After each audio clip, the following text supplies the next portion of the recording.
కర్నూలు జిల్లా ఆదోనిలో జేసీ బంద్ కొనసాగుతోంది. బస్సులు కదలకుండా ఎక్కడికక్కడ బైఠాయించారు.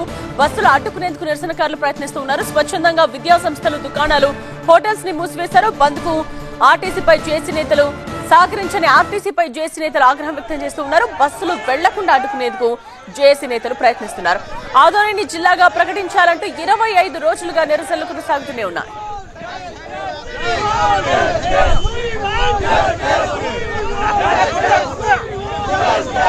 5 నియోజకవర్గాలతో కూడిన ఆదోని జిల్లా కావాలనేది అందరి ఆకాంక్ష.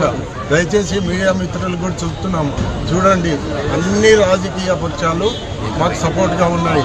ఆదోని జిల్లా అనేది భౌగోళికంగా చాలా రిక్వైర్ ఉంది. వైద్య, విద్య, వ్యవసాయం అభివృద్ధి చెందాలంటే ఆదోని కావాలి. సీఎం గారికి మరియు కూటమి ప్రభుత్వానికి రిక్వెస్ట్ చేస్తున్నాం, దయచేసి అర్థం చేసుకోండి. అన్ని రాజకీయ పార్టీలు కావాలంటున్నారు కాబట్టి దయచేసి ఈ ప్రోగ్రాము, ఈ శిబిరాన్ని 25 రోజుల నుంచి చేస్తున్నాము. దీన్ని ఇంకా ముందుకు పోయేదానికి ఆస్కారం ఇవ్వకుండా వెంటనే ఆదోని జిల్లాని ప్రకటించవలసిందిగా కోరుతున్నాము.